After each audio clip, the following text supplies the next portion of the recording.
Olá, boa noite. Presidentes e representantes das Supremas Cortes dos países integrantes do G20 discutem no Rio de Janeiro projetos de temas relevantes como cidadania, desenvolvimento sustentável e uso da tecnologia para eficiência na justiça. STF decide que não cabe ao tribunal julgar sobre tempo mínimo de serviço militar para praças. Supremo invalida carência para garantir licença maternidade a trabalhadoras autônomas. Ministério Público do Trabalho cria grupo para o enfrentamento ao desastre climático no Rio Grande do Sul. O Judiciário de Mato Grosso oferece serviço específico para ajudar pessoas que estão superendividadas. E ainda, consulta pública para a elaboração do plano Pena Justa recebe 6.500 sugestões para a melhoria das condições do encarceramento no país. O Jornal da Justiça desta segunda-feira, 13 de maio, começa agora.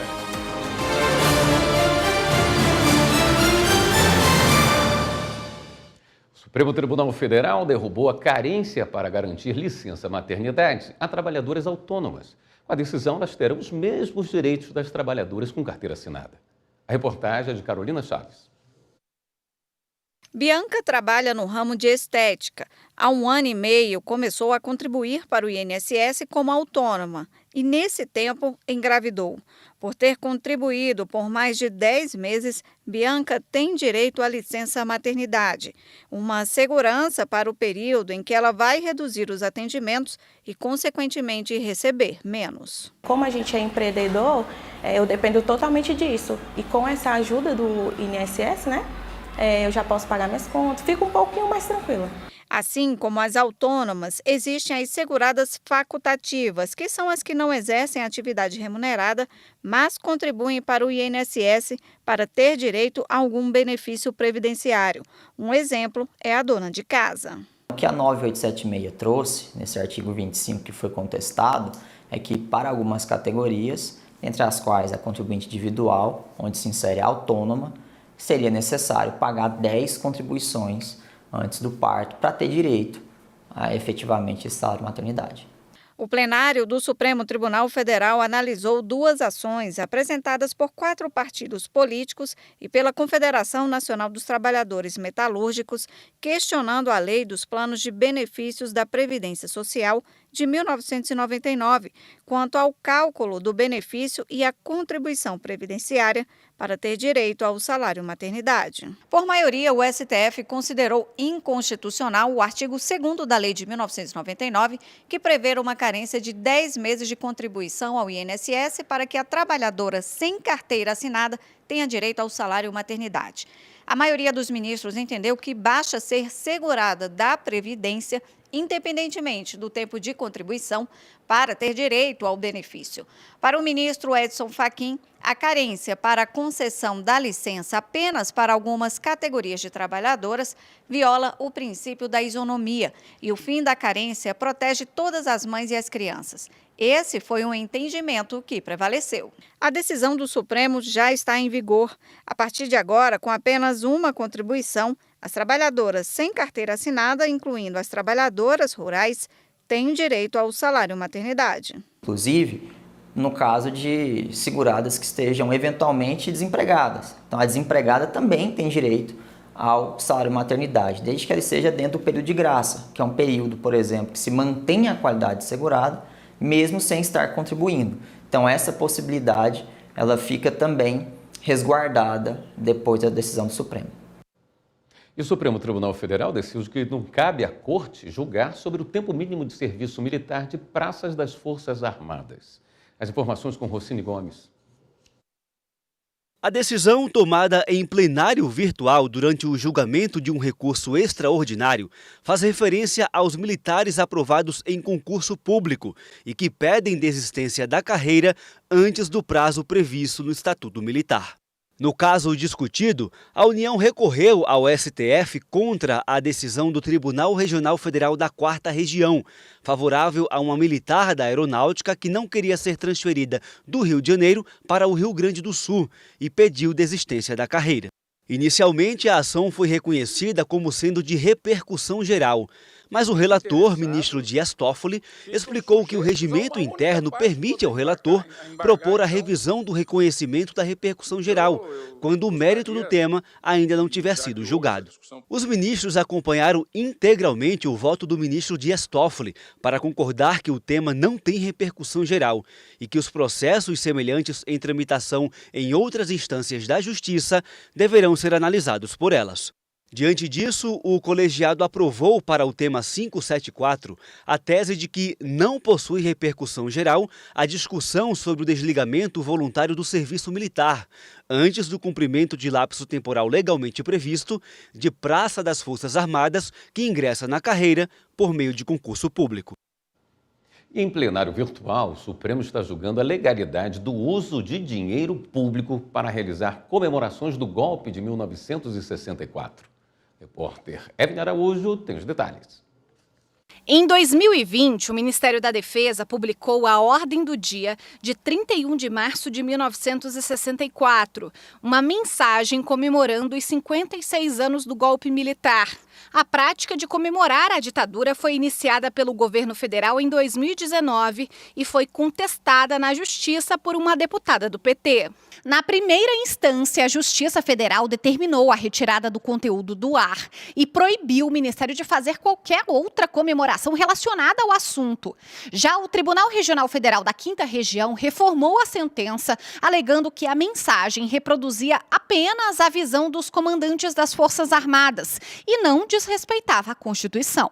O caso foi levado ao Supremo Tribunal Federal. O ministro Nunes Marques, relator no STF, negou seguimento ao recurso e rejeitou o reconhecimento da repercussão geral sobre a questão. No plenário virtual, o julgamento foi retomado com o voto do ministro Gilmar Mendes, que havia pedido mais tempo para analisar o pedido. O decano da corte votou por aceitar o recurso e reconhecer a repercussão geral. Para ele, a ordem democrática instituída em 1988 não admite o enaltecimento de golpes militares, e a ordem do dia alusiva ao 31 de março de 1964 inequivocadamente atentou contra a Constituição. O ministro Cristiano Zanin, que havia votado com o relator, ajustou o voto para acompanhar a divergência apresentada pelo ministro Gilmar Mendes e fixar a tese de repercussão geral. A utilização por qualquer ente estatal de recursos públicos para promover comemorações alusivas ao golpe de 1964 atenta contra a Constituição e consiste em ato lesivo ao patrimônio imaterial da União. O ministro Flávio Dino também acompanhou a divergência. Segundo ele, atos ilícitos não podem ser comemorados com recursos públicos ou no âmbito dos órgãos públicos, sob pena de violação ao princípio da moralidade previsto no artigo 37 da Constituição. O julgamento do recurso no plenário virtual continua até sexta-feira, dia 17. O serviço público em estações aduaneiras é um dos assuntos previstos na pauta do Supremo Tribunal Federal para esta semana. A análise foi no plenário virtual e agora haverá a proclamação do resultado do julgamento. Marta Ferreira tem as informações. O plenário julga a validade de um dispositivo da Lei 10.684 de 2003, que definiu e prorrogou o prazo das concessões e permissões para prestação de serviços públicos nas estações aduaneiras e outros terminais alfandegários de uso público denominados portos secos. A Procuradoria-Geral da República, autora da ação, alega que a definição do prazo de 25 anos, prorrogáveis por mais 10 anos para os atuais contratos de concessões e permissões, viola os princípios da moralidade e da razoabilidade, e que a prestação de serviços públicos nas estações aduaneiras do interior vem sendo efetivadas há vários anos sem a realização de licitação. O processo estava sendo julgado no plenário virtual sob a relatoria do ministro Dias Toffoli. O plenário acabou se dividindo quanto à constitucionalidade do dispositivo questionado. Foram 5 votos atendendo em parte o pedido feito pela Procuradoria-Geral da República, 1 voto negando totalmente e 4 votos totalmente a favor dos argumentos da PGR. O ministro Alexandre de Moraes se declarou impedido.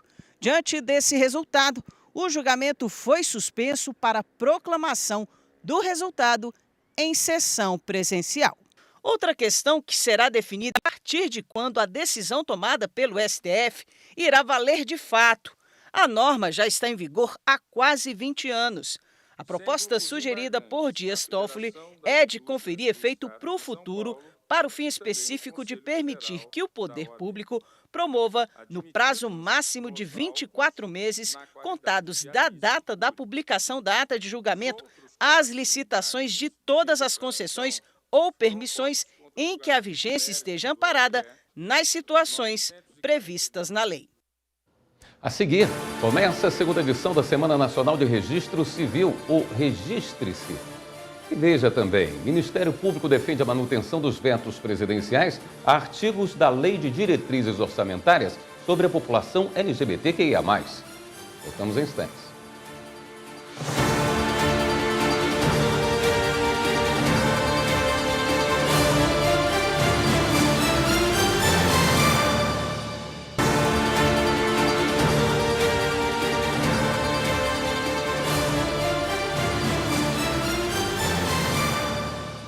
A Corregedoria Nacional de Justiça promove de hoje até sexta-feira a segunda edição da Semana Nacional de Registro Civil, o Registre-se. A abertura oficial do evento foi em São Paulo. Acompanhe com o repórter Pablo Lemos. O mutirão de atendimento começou cedo na Praça da Sé, no centro de São Paulo. O André aproveitou para registrar novamente todos os documentos que perdeu por causa de um furto. Eu estava com os documentos, dormindo no pátio do colégio, aí precisei ir no banheiro, aí levaram a minha bolsa com tudo. Perdi roupa, perdi toda a minha documentação. Fiquei como indigente na rua. Aí bateu o desespero. E eu sou cozinheiro, tenho profissão. Aí já me vi mais desesperado porque ninguém quer pegar uma pessoa sem documento sem conhecer você. Na capital paulista ou em qualquer cidade do país, os interessados têm entre hoje e sexta-feira para emitir toda a documentação necessária. RG, CPF, certidões de nascimento, casamento e óbito, título de eleitor, entre outros. O objetivo da Corregedoria Nacional de Justiça é erradicar o subregistro civil e ampliar o acesso à documentação básica a todos os brasileiros. Você consegue tirar registro de identidade, você consegue tirar título de eleitor, você consegue dar ingresso nos benefícios sociais, como Bolsa Família, auxílio a crianças. Você consegue também, a partir dele, se capacitar para um emprego, porque o registro de nascimento é essencial para se obter emprego, treinamento para emprego, que a partir do documento de identidade devolve-se a cidadania para essa pessoa. No Brasil, quase 3 milhões de pessoas ainda não possuem certidão de nascimento, segundo a Pesquisa Nacional por Amostra de Domicílios do IBGE. O número representa quase 2% da população. Fatores como desinformação, alto índice de analfabetismo e comunidades isoladas aparecem entre as causas da falta de registro, de acordo com o Conselho Nacional de Justiça. Neste ano, o evento do CNJ tem como foco indígenas e pessoas presas, especialmente aquelas em processo de reintegração social. Para saber como participar do mutirão e emitir novos documentos, basta a pessoa acessar o site do CNJ ou consultar o Tribunal de Justiça da região em que mora. E vamos ver como está a participação de Rondônia na segunda Semana Nacional do Registro Civil, Registre-se. Repórter Ana Kézia Gomes. A abertura oficial do evento aconteceu em Porto Velho, no Tudo Aqui, uma central que reúne instituições públicas que oferecem serviços públicos. Evento que vejo como vital para o fortalecimento da cidadania e da justiça social em nosso país. Instituída pelo Conselho Nacional de Justiça, com o provimento 140 de 2003, essa iniciativa tem como objetivo primordial combater o subregistro e ampliar acesso aos documentos civis para aqueles que enfrentam dificuldades financeiras. Entre os dias 13 e 17 de maio, todas as corregedorias estaduais estarão mobilizadas para oferecer, principalmente, a emissão sem custo, de segunda via de certidões de nascimento, casamento e óbito para a população.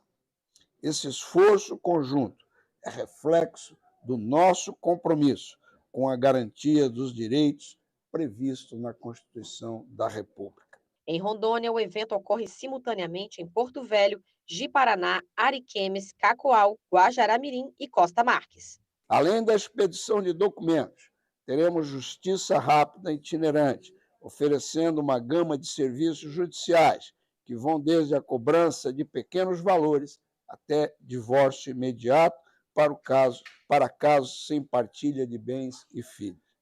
Juntos, podemos assegurar que mais cidadãos brasileiros sejam reconhecidos, não apenas no papel, mas em sua plenitude de direito.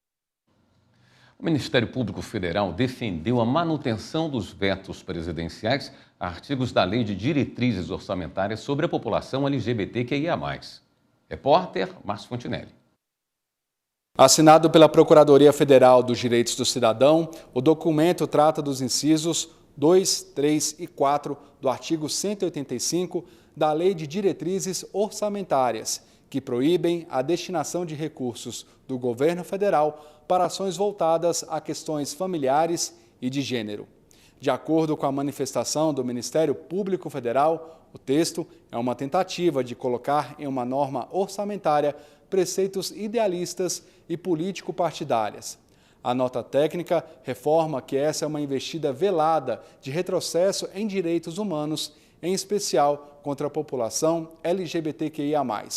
Depois dos vetos presidenciais, o assunto tem sido tratado no Congresso Nacional. O Superior Tribunal de Justiça inaugurou a sala de amamentação. O espaço pode ser utilizado por todas as pessoas que vão ao tribunal acompanhadas de um bebê. Repórter Michele Chiapa. A inauguração da sala de amamentação foi feita pela presidente do STJ, ministra Maria Tereza de Assis Moura, e também contou com a participação do vice-presidente do tribunal, ministro Og Fernandes. A sala fica na Praça do Servidor e a iniciativa integra as ações do programa Humaniza STJ. Esta sala deve ser vista não apenas como um local físico de cuidados essenciais com a criança, mas também como um símbolo da responsabilidade do STJ com a promoção da igualdade de oportunidades e com respeito à diversidade. Durante a cerimônia, em representatividade a todas as mães, foram entregues flores à servidora Luísa Rodrigues. Foi ela quem pediu a criação da sala de amamentação. Eu fiz a solicitação na Ouvidoria das Mulheres do STJ. Ano passado, quando meu filho tinha 6 meses, eu voltei da licença maternidade e ele vinha para cá para eu amamentar e não tinha um lugar que eu pudesse amamentar, então eu amamentava em bancos sem encosto, era desconfortável, as pessoas passavam e olhavam, ele chorava. Juliana Felizola, que também é servidora do STJ e pediatra, ajudou na elaboração do espaço. Ela ressaltou a importância de um local apropriado para as mães que frequentam o tribunal. A gente foi buscando especificações, quantas cadeiras, o espaço das cadeiras, o que precisaria ter nessa sala.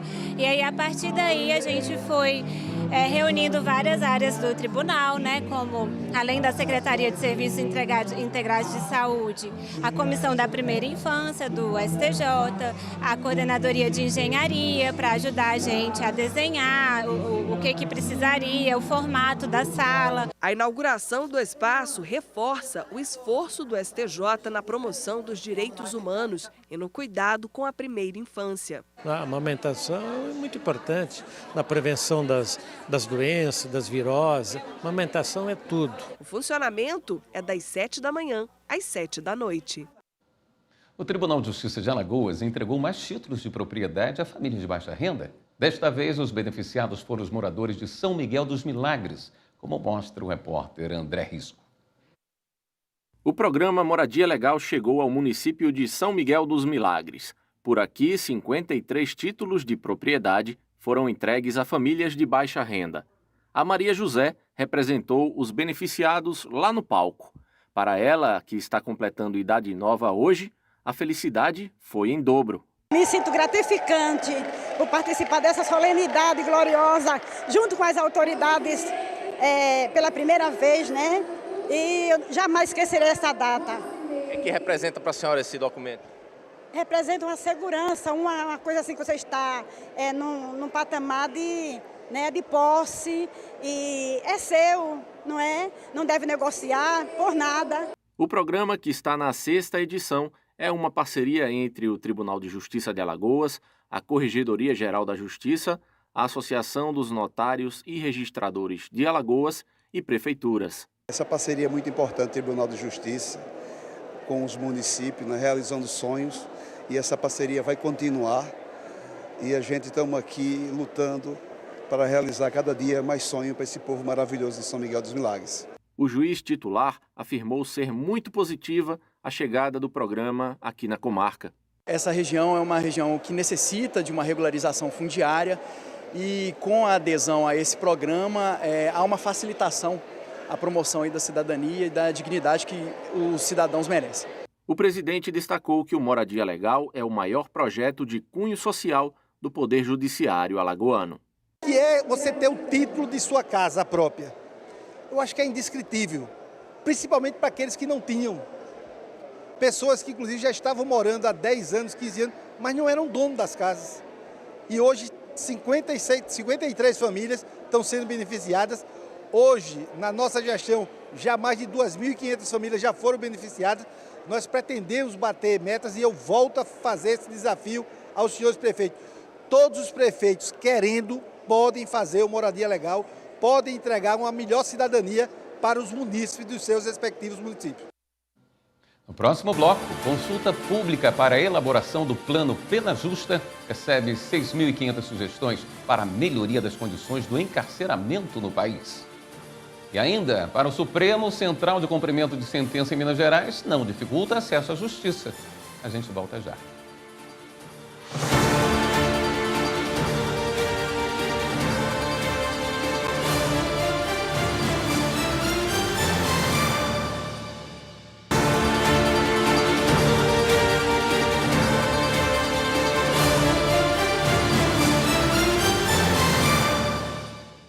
O Conselho Nacional de Justiça divulgou o balanço da consulta pública do Plano Pena Justa para o enfrentamento das condições institucionais no sistema prisional brasileiro. O plano é coordenado pelo CNJ e pelo Ministério da Justiça e Segurança Pública para consolidar propostas que promovam a melhoria das condições do encarceramento e da inserção social de pessoas que estiveram presas. Vamos acompanhar alguns números aqui. Nós tivemos participantes, 1.855, é um número muito bom que reflete a importância desse tema. Entre pessoas e entidades, pessoas físicas e entidades, desses 93,4% se tratavam de pessoas físicas e dentre dessas pessoas, quase um terço, pessoas privadas de liberdade. Não só os que estão hoje encarcerados, mas seus familiares, juízes, promotores, todo esse universo de pessoas que participam diretamente do sistema carcerário brasileiro. Elas trouxeram 6.500 sugestões recebidas. Todas essas sugestões irão desembocar nesse plano, pode passar para a próxima arte, por favor, nesse plano que chega aqui no Supremo Tribunal Federal agora em julho e que já deve transformar as necessidades imediatas do sistema prisional e estabelecer um diálogo entre autoridades e comunidade, trazendo uma melhoria imediata para todo o sistema prisional e a maneira como essas pessoas irão retornar para a sociedade. O Supremo Tribunal Federal rejeitou o pedido liminar na ação em que a Ordem dos Advogados do Brasil contesta a criação e o funcionamento da Central de Cumprimento de Sentença, a Centrase, em Belo Horizonte, Minas Gerais. Mais detalhes com a repórter Carolina Chaves. A Centrase foi criada pelo Tribunal de Justiça para centralizar algumas atividades judiciárias que antes eram feitas por cada vara civil da capital. A OAB argumentou que isso viola a competência exclusiva da União para legislar sobre procedimentos legais e está causando atrasos nos processos.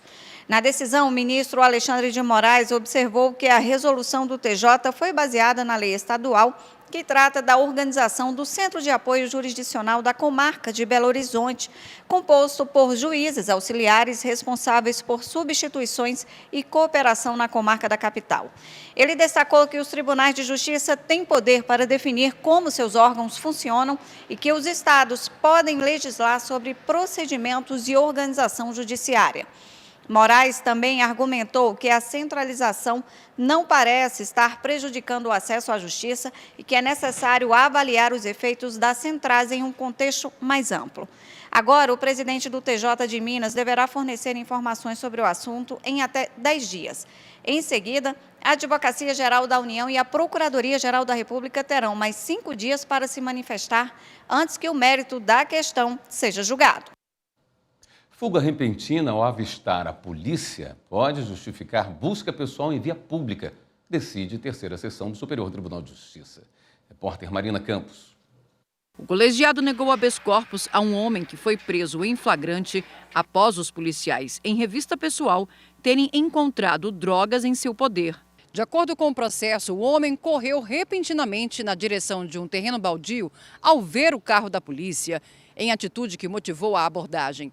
As instâncias ordinárias afastaram a alegação de nulidade da prova obtida na busca pessoal e condenaram o réu por tráfico de drogas. Ao STJ, a defesa reiterou que a revista foi ilegal, pois a fuga não seria motivo suficiente para justificar o procedimento. De acordo com o relator ministro Rogério Schetti Cruz, o STJ, alinhado com a Corte Interamericana de Direitos Humanos e com o Supremo Tribunal Federal, tem precedentes que afirmam a necessidade de razões objetivas para a realização da busca pessoal. E no caso em análise, a terceira sessão concluiu que a ação dos policiais foi válida diante da fundada suspeita, motivada pela fuga de que o homem estivesse na posse de algo ilegal. Em seu voto, o ministro Rogério Schetti Cruz observou ainda que há uma distinção importante entre busca pessoal e busca domiciliar. E o tribunal vem rejeitando a validade de buscas domiciliares feitas apenas com base no fato de o suspeito haver corrido para dentro de casa ao perceber a aproximação da polícia. A Polícia Federal e a Receita Federal fizeram uma operação de combate à sonegação fiscal e lavagem de dinheiro em Minas Gerais. Vamos ver. As viaturas saíram cedo para cumprir mandados de busca e apreensão em empresas e residências das cidades mineiras de Divinópolis e Cláudio. As investigações revelam que empresários do ramo de transporte e bebidas teriam movimentado ilegalmente cerca de 137 milhões de reais. Foi decretado o bloqueio de 3 milhões e 200 mil reais das contas bancárias dos suspeitos, além da apreensão de veículos. Os envolvidos podem responder pelos crimes de sonegação fiscal e lavagem de dinheiro, penas que, somadas, chegam a 15 anos de prisão. Veja a seguir, rede de lanchonetes é responsabilizada por acidente que deixou um funcionário paraplégico. O Ministério Público do Trabalho cria grupo para o enfrentamento ao desastre climático no Rio Grande do Sul. A gente explica no próximo bloco. Até já.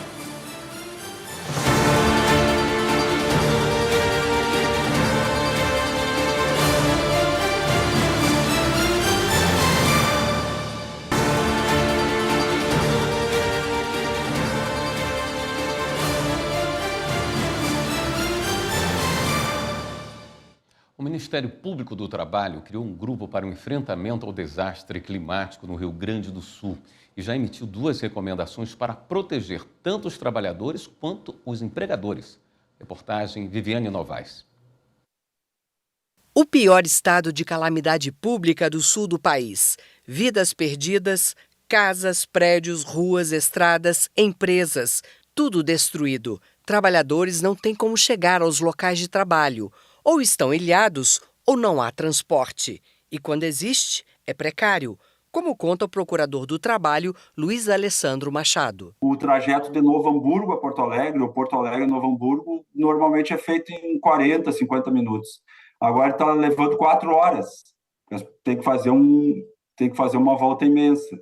E tem outros locais que estão até ilhados, não tem como ter acesso. Uma cidade também do outro lado do Rio Guaíba, a cidade de Eldorado Sul, a cidade foi completamente arrasada. Vamos dizer assim, 70%, 80% da cidade ficou alagada. E mesmo que as pessoas pudessem chegar ao posto de trabalho, não poderiam trabalhar. Muitas empresas foram destruídas pela água ou não têm o mínimo para funcionar, como energia elétrica. Tem muitos que não têm como comparecer ao trabalho, tem outros que o próprio trabalho foi atingido, então empresas também perderam seus equipamentos, perderam seu local de trabalho, foram arrasadas. Tem outros locais que não têm água potável, não têm os equipamentos, às vezes não tem energia elétrica também. Então, são diversos os problemas. O Ministério Público do Trabalho, no Rio Grande do Sul, criou um grupo para enfrentar o desastre climático e já emitiu 2 recomendações.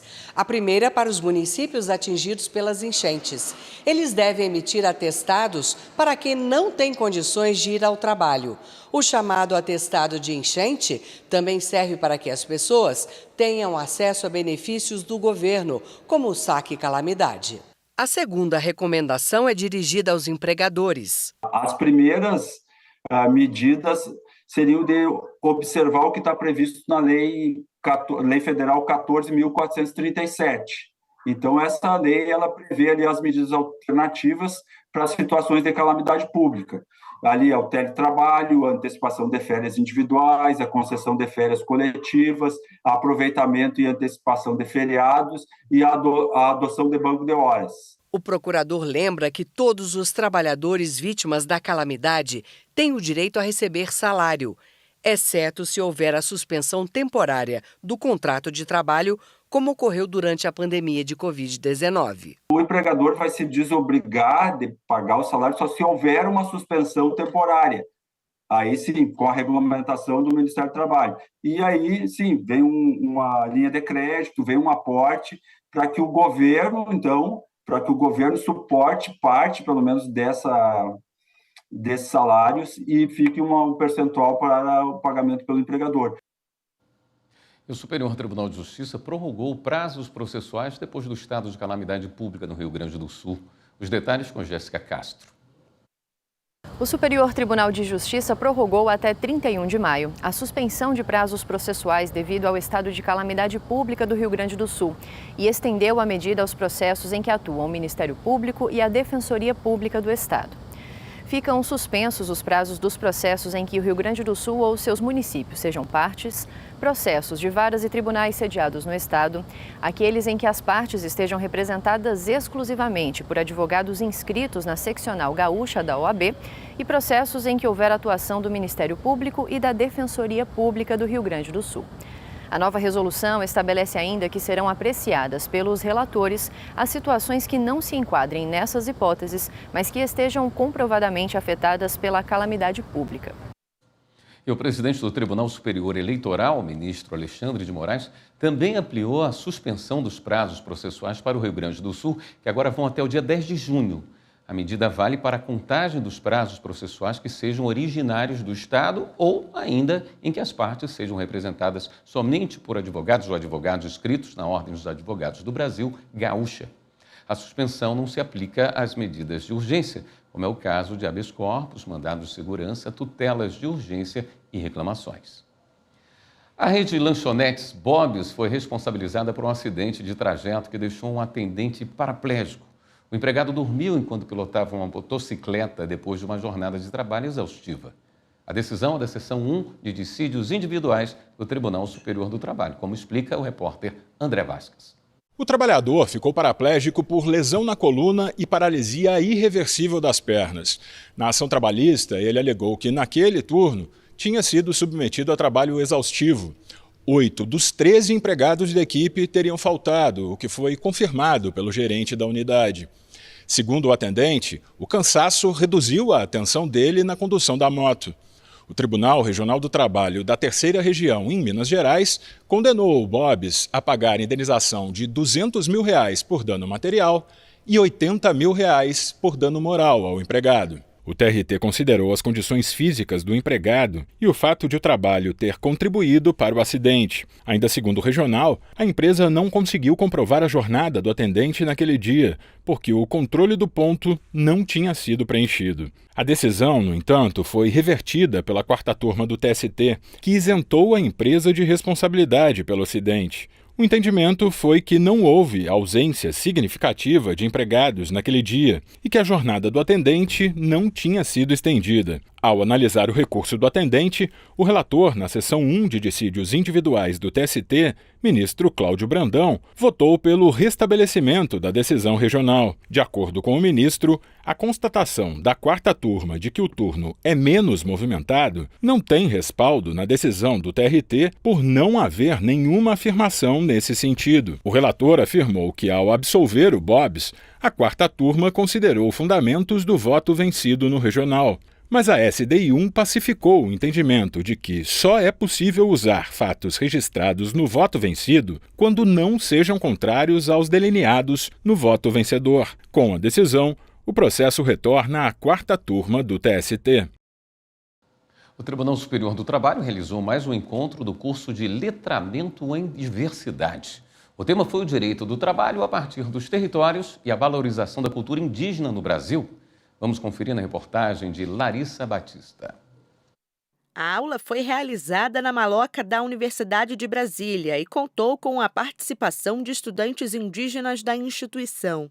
Na plateia, servidores e magistrados da Justiça do Trabalho estavam atentos para ouvirem e aprenderem sobre os povos originários do Brasil. O evento foi organizado pela mestra em Direito, Maíra Pancararu, assessora do presidente do TST e do Conselho Superior da Justiça do Trabalho, ministro Lélio Bentes Corrêa. Primeira indígena a compor a comissão de anistia, Maíra é da aldeia Brejo dos Padres, em Tacaratu, Pernambuco. Eu espero que aqui hoje tenha sido plantada uma semente que germine, que dê frutos muito bonitos, que a gente contribua para um lugar de trabalho, não só na Justiça do Trabalho, mas em todos os ambientes de trabalho, públicos ou privados, para que as pessoas se sintam bem, se sintam acolhidas e que não seja um tormento para elas. Então espero que elas também, igual a mim, como eu estou sentindo, que elas saiam daqui revigoradas e tenham essa aprovação de curso. O seminário teve a participação de lideranças indígenas, especialistas na área, como a acadêmica de Direito e presidente da Associação dos Acadêmicos Indígenas da UNB, Manu Tuyuca, e a psicóloga clínica e membro da Articulação Brasileira de Indígenas Psicólogos, Tainara Xerente. O presidente do TST e do CSJT, ministro Lélio Bentes Corrêa, fez a abertura do evento e ressaltou a importância da aproximação da Corte com todos os setores da sociedade. Esse evento se dá no contexto de um curso de letramento em diversidade. E para nós pensarmos diversidade, não basta nós agregarmos a perspectiva dos povos indígenas, a perspectiva de gênero, de identidade de gênero, de raça. Nós precisamos nos preocupar também com o ambiente para o acolhimento dessas pessoas que vão trazer o enriquecimento da nossa instituição. E para isso, nada melhor do que ouvi-los. O ministro Alberto Balazeiro também participou da aula e falou sobre a importância da capacitação de magistrados e servidores da Justiça do Trabalho, atrelada às demandas da sociedade. Eu diria que é histórico o tribunal se aproximar das pautas, porque se tem um tribunal que se apresenta como um tribunal da Justiça Social, também a Justiça Social tem que ser interna, a partir da capacitação para abrir as portas do tribunal, para que todos e todas possam conhecer para poder combater a discriminação, combater o assédio, combater todas as formas de exclusão. Então, capacitar para o letramento racial, capacitar para o letramento para a diversidade, promover a inclusão social são pautas de um tribunal que se apresenta autenticamente como tribunal da Justiça Social. A seguir, as informações do encontro de representantes das Supremas Cortes dos países do G20 no Rio de Janeiro. E ainda, o Judiciário de Mato Grosso cria serviço específico para ajudar pessoas que estão super endividadas. A gente explica tudo no próximo bloco. Até já.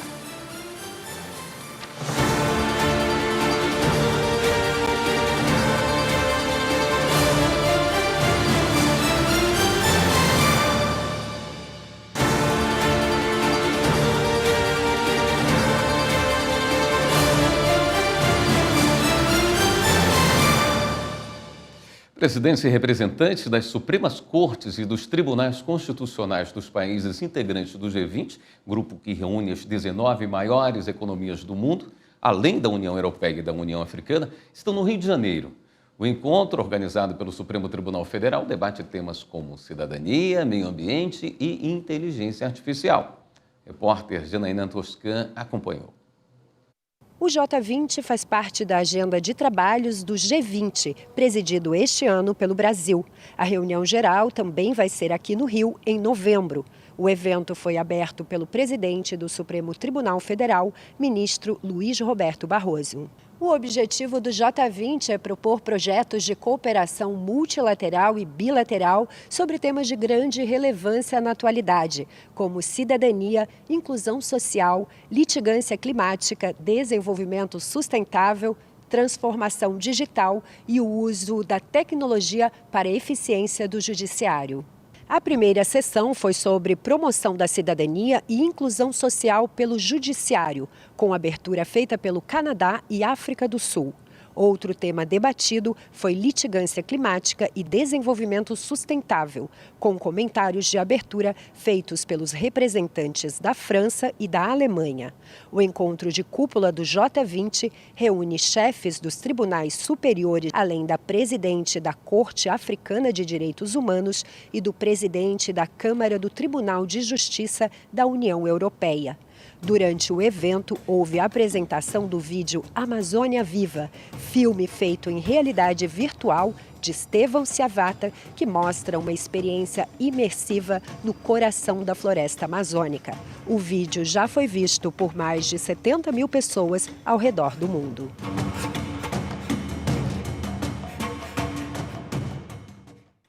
O Tribunal de Justiça de Mato Grosso instalou no Fórum de Cuiabá o Centro Judiciário de Conflitos de Cidadania do Superendividamento. A unidade especializada oferece aos cidadãos inadimplentes serviços para que possam estabelecer com os credores um plano financeiro para a quitação das dívidas. Os detalhes com Fernanda Fernandes. Um levantamento do Serviço de Proteção ao Crédito Brasil apontou que em Mato Grosso são 1.200.000 inadimplentes, o que corresponde a quase metade da população. Um montante em dívidas atrasadas que chega a 5 bilhões e 600 milhões de reais, principalmente com bancos e comércio. E é exatamente para ajudar o cidadão que está super endividado a sair do vermelho, por meio de um plano financeiro junto aos credores, é que o Judiciário de Mato Grosso instalou no Fórum de Cuiabá o Centro Judiciário de Solução de Conflitos e Cidadania do Superendividamento. Em nenhum momento se fala em perdão dessa dívida, pelo contrário, essas dívidas serão todas pagas junto com correção monetária, mas com um prazo alongado. O início do pagamento dessas dívidas é de 180 dias após a aprovação do plano. Os credores que não quiserem ou não toparem participar, vamos dizer assim, deste plano de pagamento, serão colocados ao final para recebimento dos créditos. Por quê? Porque é uma cooperação de todos. A esperança é que, com o Sejusc do superendividamento, trabalhando devedores e credores, nós possamos chegar a soluções mais adequadas e humanas para atender essas necessidades. A solenidade de inauguração foi prestigiada por magistrados, servidores e autoridades de outros órgãos que compõem o sistema de justiça, além da participação online da presidente do Tribunal de Justiça de Mato Grosso, desembargadora Clarice Claudino da Silva, e do ministro do Superior Tribunal de Justiça, Marco Aurélio Buzzi. Seja o pobre, seja o rico, nós teremos, com certeza, pessoas que não vão se sair muito bem. E aí é necessário que estejamos presentes. A justiça, para não fazer com que esses casos sejam mais casos que vão tramitar por anos e anos na justiça sem uma solução rápida. A justiça verdadeira é essa, no meu ponto de vista, que leva ao cidadão uma forma de sair daquilo que o incomoda de um modo definitivo e principalmente em que todos ganham. E levar também aos segmentos de consumo esse nosso trabalho, essa nossa porta educativa por excelência, mas também resolutiva por sua própria natureza. A urna está de aniversário nesta segunda-feira, 13 de maio. Há exatos 28 anos, então o presidente do Tribunal Superior Eleitoral, ministro Carlos Veloso, enviava as primeiras urnas eletrônicas aos tribunais regionais eleitorais. Ao longo desta semana, o site do TSE vai publicar a série Como Nasce uma Urna, que vai mostrar tudo o que envolve a produção e o funcionamento da nossa máquina de votar, desde a concepção do hardware e do software até o dia da eleição. A primeira reportagem da série, que já foi publicada, você vai ficar sabendo que as fraudes observadas na apuração das eleições de 1994, principalmente na cidade do Rio de Janeiro, foram determinantes para que o TSE desenvolvesse o projeto das urnas eletrônicas. Para ficar por dentro da história, é só acessar tse.jus.br e conferir as reportagens da série clicando na aba de notícias. E com a proximidade das eleições, a equipe de reportagem do TSE foi ao centro do Recife mostrar para a população como é fácil votar. Acompanhe na reportagem de Guilherme Glória. Alô, Pernambuco, das praias, das pontes do Sozão. Olha ela aí na área, que é ano de eleição. Sempre de 2 em 2 anos chega a hora de votar e a urna vai aos 4 cantos, onde o eleitorado está. Viemos aqui para a estação Recife, no centro da cidade, na estação principal do metrô aqui, para demonstrar ao povo pernambucano, como é fácil, relembrar como é fácil o processo da votação. E não é só fácil não, com a urna eletrônica, orgulho da nação, o voto é rápido e ligeiro, que nem passo de freio. Acredito que para quem quiser participar, principalmente pessoas da minha idade, não vai tomar tempo, já que, é algo rápido.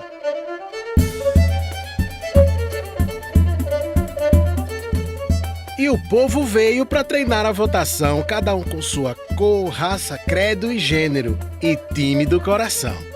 Eu achei uma ação muito boa, uma iniciativa muito boa do pessoal do TRE, para a gente ter mais prática no dia da eleição. E é bom a gente saber como é que vai ser o processo da eleição.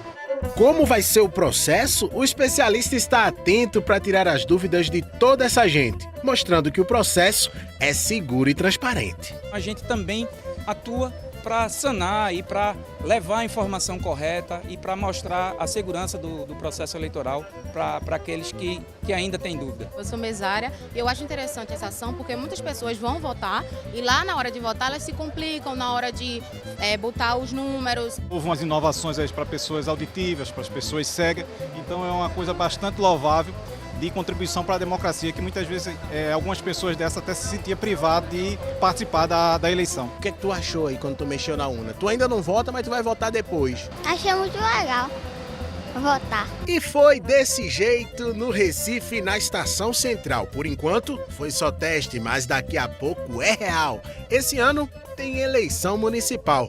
No centro, no litoral, interior ou capital. O dia da votação é dia 6 de outubro e dia 27 tem mais, se houver segundo turno.